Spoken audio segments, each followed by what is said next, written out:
Yop les gars, c'est Arnox Gaming, j'espère que vous allez bien. On se retrouve aujourd'hui pour une toute nouvelle vidéo. Si vous avez vu ma dernière vidéo, j'en ai parlé. J'ai dit que j'allais vous présenter mon tout nouveau vélo électrique, le Moustache Trail 2, qu'on voit juste ici. Voilà. Donc c'est un petit tout suspendu de ces moustaches 2022, à vendre au prix de 4800 €. Malheureusement, il n'est pas là. Mais il est dans mon garage, on ira le voir juste après.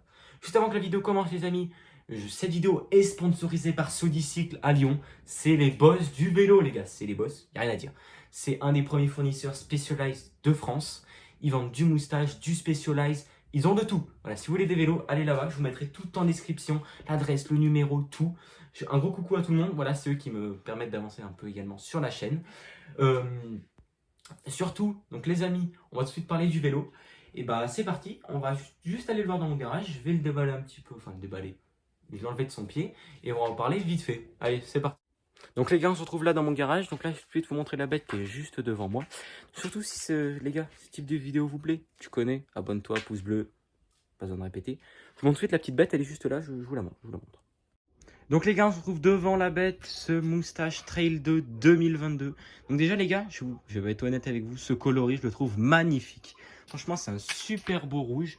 Donc on est vraiment sur un rouge pétant. Pour ceux qui connaissent le Turbo Levo de 2020, je crois qu'il était cette couleur. Je vous mettrai peut-être une petite photo.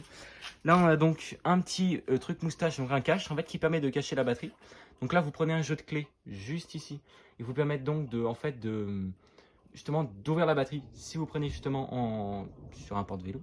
Donc là on retrouve une petite suspension au milieu, on va remonter ça, avec juste deux crans, on est sur un vélo entrée de gamme, donc juste ouvert et fermé.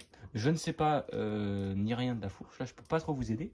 On est ici sur une Rockshop, donc je suppose que c'est du 140 mm, avec devant des petits freins, 4 pistons Shimano également, des roues moustaches, des pneus maxi, bons pneus, tout bien. Il est déjà en tubeless ready.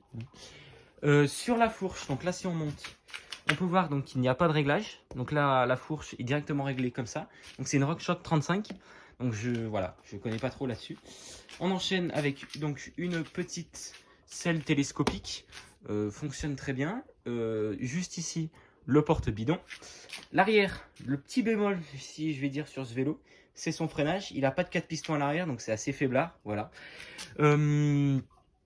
Cassette 12 vitesses, je suppose, j'ai pas compté. Shimano dehors. Je sais pas que vous entendez l'éclair dehors, mais ça fait un bordel. Là, on enchaîne alors. Là-dessus, un petit moteur Bosch, des classiques, des familles. Donc, batterie de 625, moteur, je sais pas la puissance précisément. Je vous le mettrai, je pense, dans la description. Donc, c'est un vélo qui a actuellement 100 km. Donc, il est en super bon état, tout neuf. Hein, voilà. Donc, si on allume, on a ici le petit cadran. Donc, là, on est en mode éco. Là, on peut mettre le mode off. Donc, mode éco. Tour, donc c'est l'équivalent du trail sur Specialized pour ceux qui connaissent. EMTB, donc ça c'est à dire qu'en fait le vélo gère tout seul la montée. C'est-à-dire que le vélo fait tout seul. Et enfin turbo est beaucoup trop radical, j'ai que ça à vous dire. J'ai failli tomber 4 milliards de fois avec. Donc les gars, on revient dans la chambre et on va reparler un peu de ce vélo, mon avis, etc. Donc voilà les gars, on est de retour ici dans la chambre. Donc si je peux vous donner mes avis un peu sur ce vélo. Donc sur 5 km, j'ai pas eu le temps de le tester. J'ai fait de la descente, de la montée, du plat, j'ai tout fait. J'ai fait un test complet, j'ai fait 2-3 sorties pour bien l'avoir testé. Donc les points positifs, les points négatifs. Donc les points négatifs, je vous l'ai dit, c'est ce niveau de freinage à l'arrière. Franchement, je trouve que ça freine pas bien. Voilà. Je vous mettrai d'ailleurs, les amis, juste une petite vidéo où j'essaye le vélo. Là, actuellement, il pleut, il y a des orages, laissez tomber. Je vous laissais ce que je voulais faire de base, mais je peux pas. Mais du coup, je vous ferai quand même la vidéo.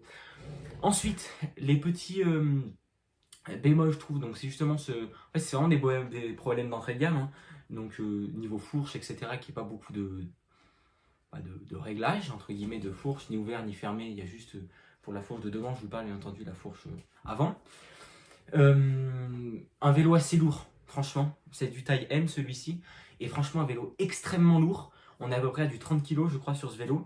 Et c'est très très lourd à manier. Moi qui ai déjà essayé beaucoup de vélos électriques, notamment un Specialized Turbo Levo Comp 2021.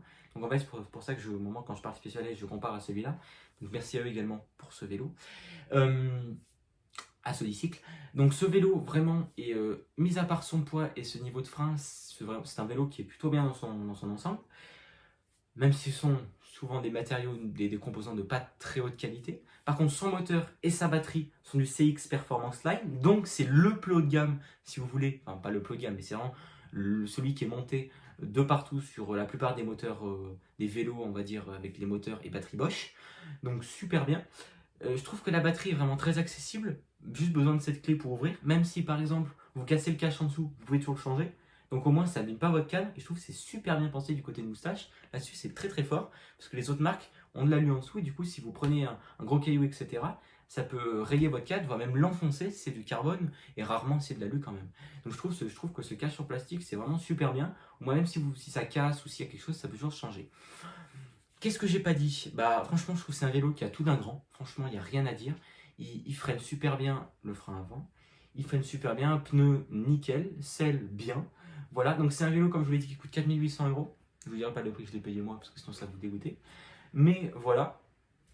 Du coup les amis, désolé pour cette petite vidéo un peu courte. On en refera une très très prochainement sur ce vélo. N'hésite surtout pas, comme je te l'ai dit, abonner, like, etc. Voilà. J'ai vu que vous étiez beaucoup à regarder mes vidéos. Donc là, actuellement, sur la dernière vidéo de mon Canyon Neuron, on est actuellement... Oui, il grêle dehors. On est actuellement à 500 vues, mais j'ai seulement 7 abonnés. Donc le ratio, tu connais quoi. Et après, la vidéo du wheeling a fait moins de vues, mais ça, je m'en veux pas. C'est une petite vidéo comme ça, improviste. Voilà les amis, à très bientôt. Je vous aime, passez de bonnes vacances. Bonne chance pour le bac, etc. A très bientôt les gars. Et à bientôt les riders. Faites attention à vous sur la route. Allez, ciao les gars.